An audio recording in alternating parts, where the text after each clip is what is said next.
Good afternoon. You're watching Up to Data, a retail news chat show in which we discuss all things technology, data, and digital transformation. Today, we have the man responsible for just that from Danube Home, which, to be honest, has been surprising us with their very interesting year-on-year growth and financial results. Well, let's find out more about their digital strategy and plans for the future from Sayed Habib. Thanks so much for joining us, Sayed. Thank you. Thank you very much. Welcome to the show.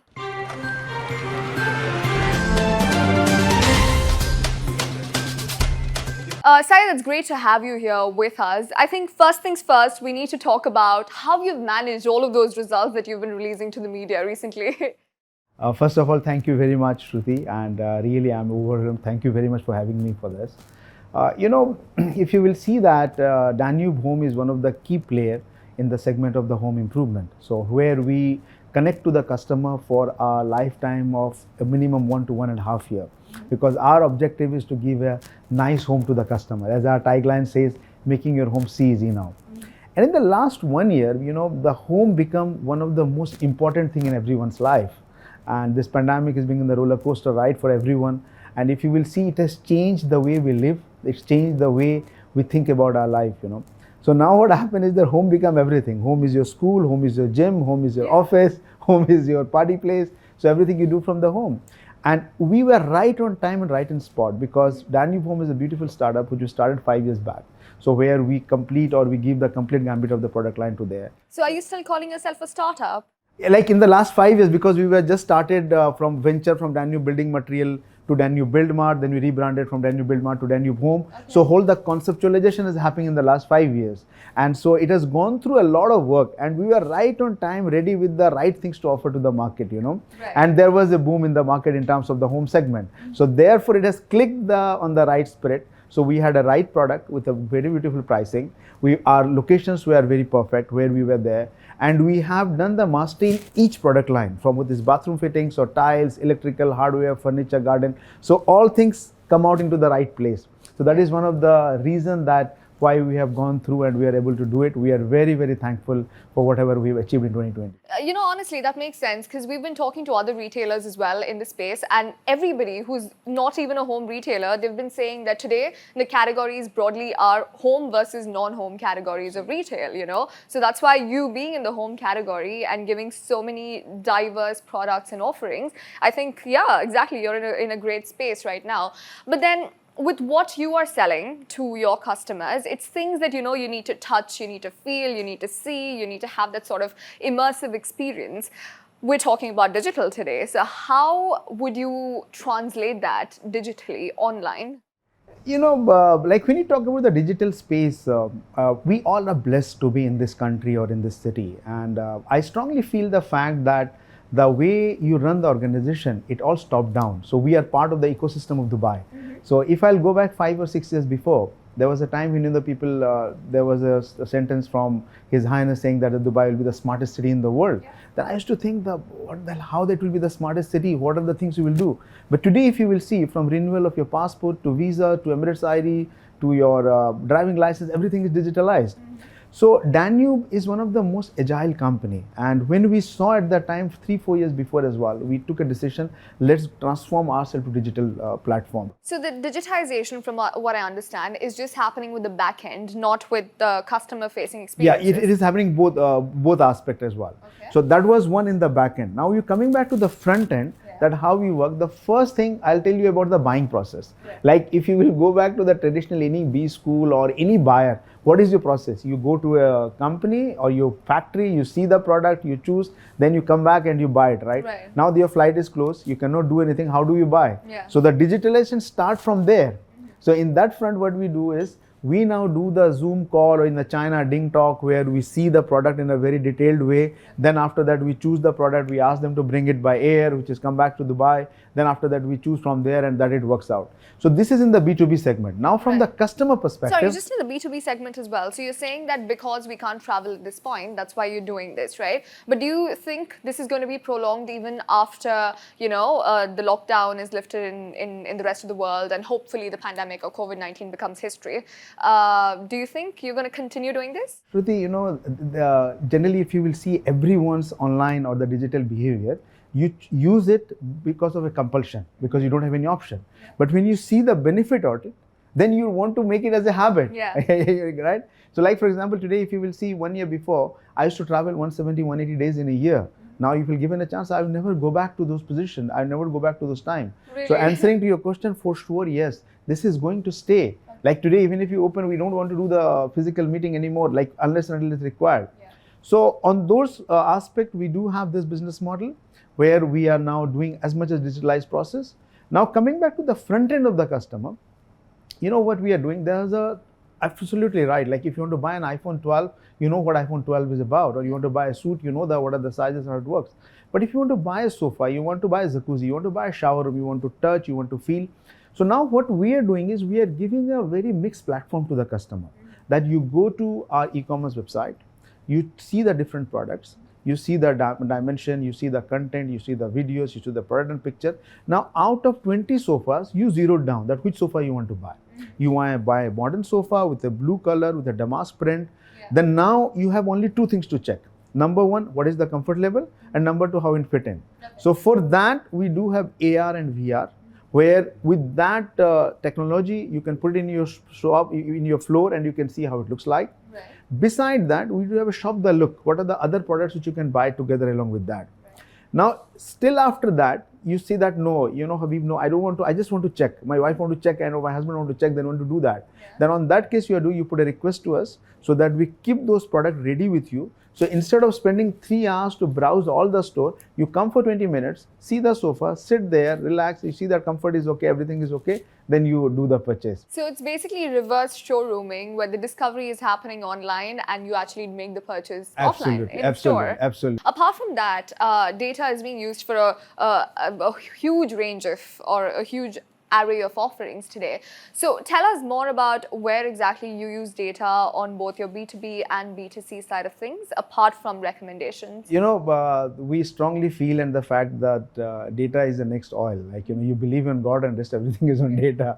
So now data used in a multiple platform. Data, like today, you understand that when a customer comes to your store, you realize that what is your repeat purchase. You try to understand that which product he searched, what he bought, what he didn't buy. Yeah. He moved into the store, which aisle he moved, left or right. If he stood in front of one sofa, whether he went to try that or not. So you have a multiple dimension to use it. If I will come back to you and saying that how we have used data, like one of your first question, that how Danube is able to post those kind of financial numbers, one of the key reason is taking the data, understanding our business model, understanding consumer, and building the business based on that. So I'll give you 6 examples that how data has... I asked for one, you're giving me 6? How data has helped us. Number one, like today, if you will see, the customer who comes to our brick and mortar store and customer who go to the e-commerce, both are absolutely different segment. Okay. Like in brick and mortar, your average ticket value of a customer is a 3,000 dirham. But whereas in the brick and mortar is the 800 dirham. Okay. In the brick and mortar, customers buy 3 plus 2 plus 1, the whole sofa. But in the online, he buys more of a 3-seater sofa.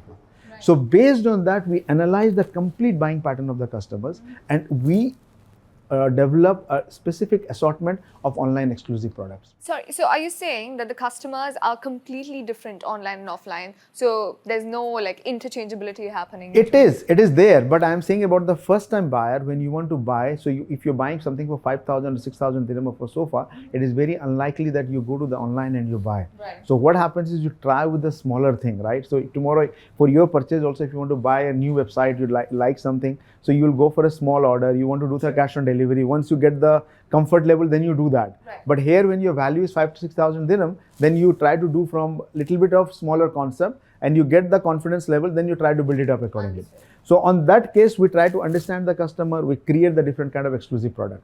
Number 2, today, if you will see in Dubai, before the real estate market is right now, if you will see, it's going up again. But how it has changed is that the majority of people who are investing are the end users. Like people, there was very unlikely that people are staying 20 or 30 years, they were staying rented apartment. Yeah. But now even the people who make 25, 30,000 dirham in a month, they also believe in buying their house. So when you buy your house, your look towards decorating your house is different. Because you want to create some storage space, you want to create a balcony, or you want to do something more beautiful for your kids' room, or so on and so forth. So based on understanding those customers and taking the data, we have launched a new concept known as design and develop. Okay. So where you come to our store, you give us the whole requirement what you want, and based on that, we do the complete turnkey solution, which is doing extremely well. Sure. So you've obviously said that data is the new oil. We've done a few conferences where people have said that data is the new soil, where, you know, data can just be, obviously, data can just be numbers if it's not really analyzed and people don't understand Absolutely. or nurture it, which is why it's the new soil, right? You need to keep nurturing it, you need to keep understanding it, and it evolves so much. So what I want to ask you is, considering these are complex numbers from a complex range of customers who are each very, very different, so how do you make sense of all of this data and use it here in an environment which is actually competitive? Absolutely. Very, very valid question. As you rightly said, you can have a lot of data, but you need to have a data scientist or data miner who can mine it and we understand that how we are going to use it. Today, I will explain to you in our context how we do it. Danube Home, as I said initially, it is not just a simple retailing. Rather, you know, here our relationship with a customer is minimum of 12 to 16 months, because we are in a journey of a customer to making his house. He come to our store today to buy us tiles, and then after that he buys the bathroom fittings, then he buy a kitchen, then he buy a sofa, then he buy the curtains, so on and so forth. So now in this, what happens is we segment the customer into different category based on their usage or based on the category where they fall in. Like today, there are 4 kind of customers who move in, who comes to us. There will be one customer who's building a new house as a big villa, or there will be another customer who has just moved into the new house. Then another customer who is just renovating the few things, whatever is required. And fourth is just an impulse buyer who comes and buys some product there. So now based on all these categories, all this category of the customer, then we further divide that what could be the LTV of the customer, lifetime value of customer, in a short span of time, in 1 year, 6 months, 8 months. And then we try to capture their movement, we try to capture their buying pattern or buying behavior. Okay. And based on that, we work that what are the allied products we can offer to him, what are the other services we can give it to him. And it is not only from the perspective of Danube, where our approach is more customer centric. It is more from understanding the customer, because our ethos or our system is that you take out the problem of customer and give a solution to him, give a peace of mind to him. So that, you know, for example, I'll give you, Ramadan is coming. Now, a lot of people, they want to renovate their house. Now, for example, I know that you bought 3 years before this sofa from me, and I know that average life of this sofa is more than 4 or 5 years. So now you need just a cleaning of a sofa and matching a curtain and blind. So maybe I can approach to you saying that, look, Shruthi, this is da-da-da, and you can do that. Then based on your understanding, we see how we move on. Right. And so you're taking end of sale service to another level. Absolutely. It's not just end of sale service, it's end of lifetime service with it's like a relationship that you're building, which is great. But just going back to the point of competition, right, that we spoke about at this point, and the whole question came to my mind when you mentioned real estate, because obviously one big problem the real estate market over here has is oversupply. And with a lot of people leaving the country, there is a sort of exodus happening at the back of 2020. We've seen that oversupply stays with under demand, right? It's the same thing with almost every sector today, and Danube Home is again in a very competitive, oversaturated market of home furnishings. So what is it that you do to stay ahead of the competition digitally? Yeah, so the stay ahead of the competition, there are 2 things. Digitally, our major focus is on the e-commerce business. Okay. And today, I can tell you very, very proudly about the one fact that majority of my competitor who are there, we have a very good understanding and relationship with them. So I understand majority of them are into this business not by choice, they are into by compulsion. Really? Yeah, because their major focus, because the DNA or the ecosystem of developing this e-commerce business is absolutely different from running a brick and mortar. So far as home furnishing segment is concerned, as you rightly pointed out, your touch and feel, quality, so on and so forth. So therefore, it requires altogether a different ecosystem to build this business. So now in Danube, and a lot of people, they say that we want to be omni-channel player, you buy online, sell offline, whatever. But for us, we are focusing on e-commerce business as if it is a pure online business. Okay. So therefore, we are creating a altogether different kind of ecosystem to run this business. So when you say it's a pure online business, do you think that there could come a time in the future where Danube Home online can be the only vertical that survives and you don't really quite require a store? In the short term, like 4 to 5 years, I don't see that largely in this place. But in the long term, of course, I'll tell you that now, to start with, we are now launching in Kuwait only an e-commerce business. So there is no physical store. But Shruti, the difference here is if you will see a lot of mature markets where you have this business, so there what happens is you cannot just go away with the brick and mortar, you create an experience center.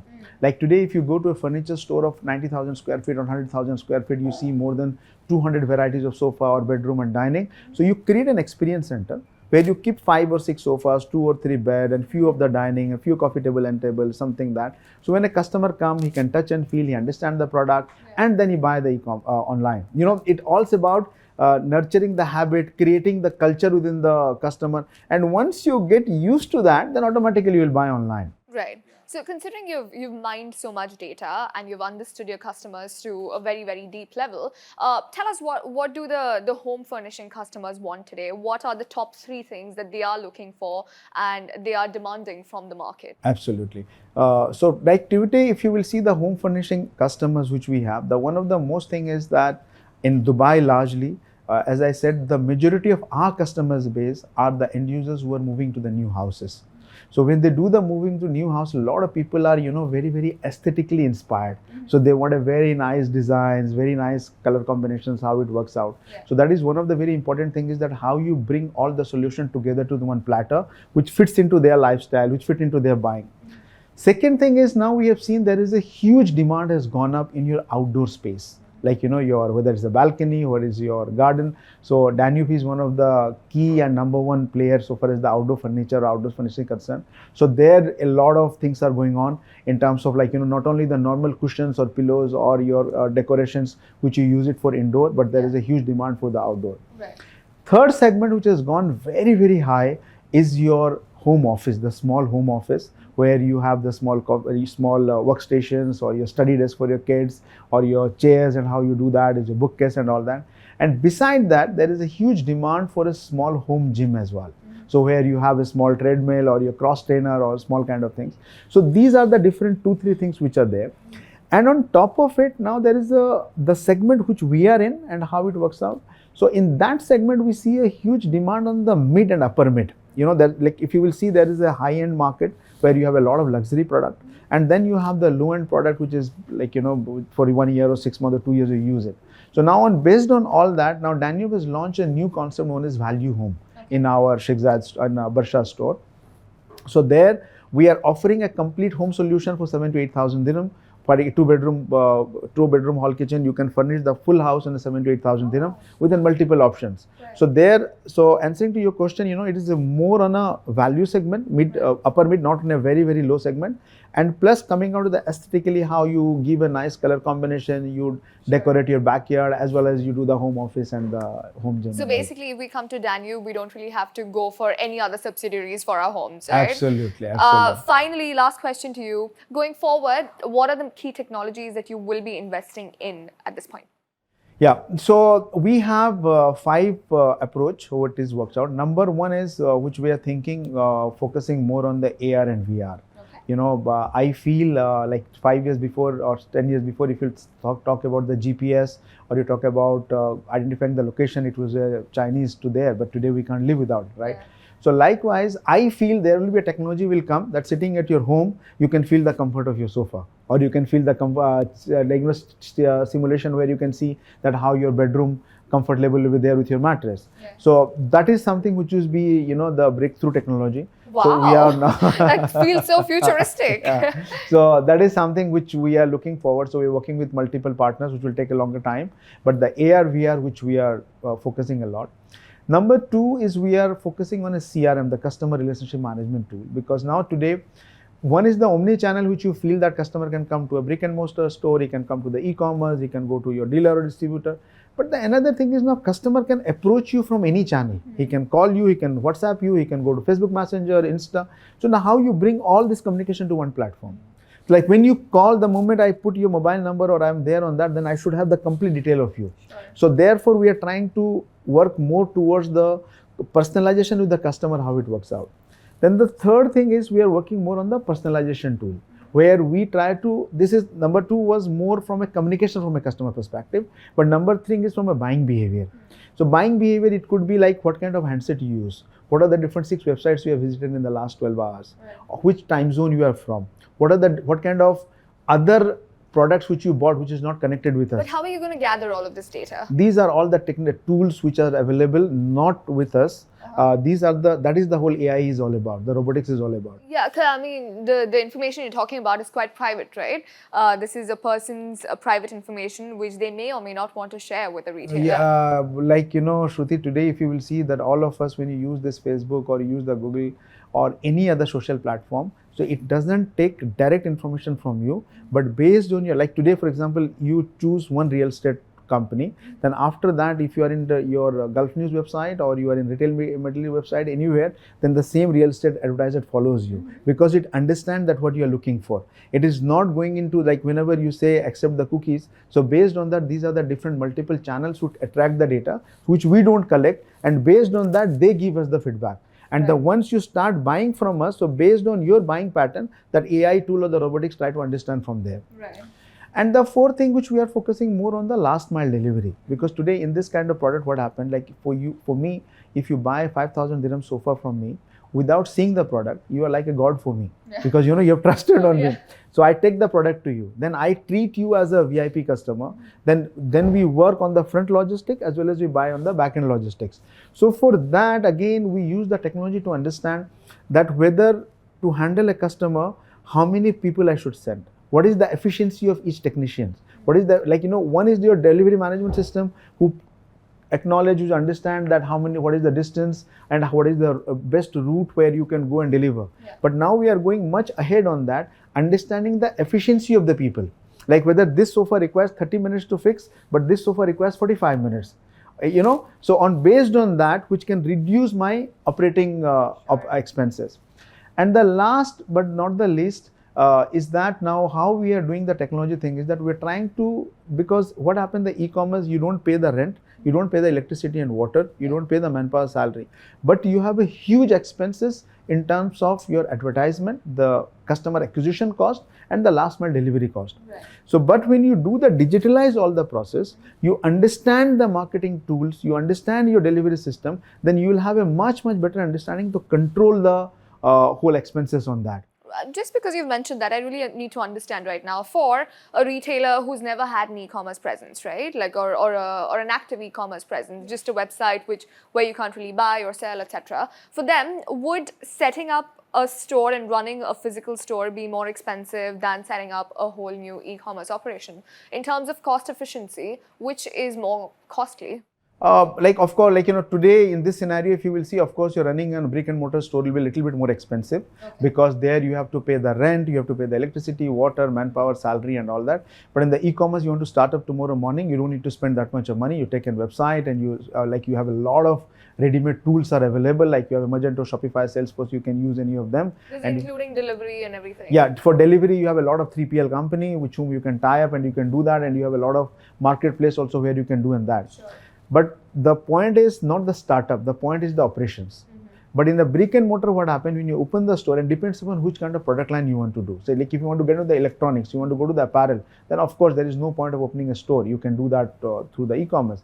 But if you are into the R space of the business, but whatever you do, still, the customer has a thing to go, touch and feel, understand, then you have a higher delivery cost. So therefore, your customer acquisition cost in the e-commerce is much more higher. Like when you open a brick and mortar store, you publish an ad in Retail ME, or you publish an ad in your Gulf News or whatever, or you do something, you can get a customer in. But here you have to go to the social media, or you go to Facebook, or you go to Google shopping tools and whatever. So in that cases, your acquisition cost is very high. So therefore, you need to balance it. So startup cost in e-commerce is less, but operating cost in e-commerce in terms of getting a larger revenue is a little bit higher. But if you see a long-term perspective and try to balance it, then of course e-commerce is the future. All right, great. Thanks so much for joining us, Sayed, here. Great insights. Definitely learned a lot from you today. And thank you to all the viewers who've tuned in. We will be back again with another episode of Up to Data next week.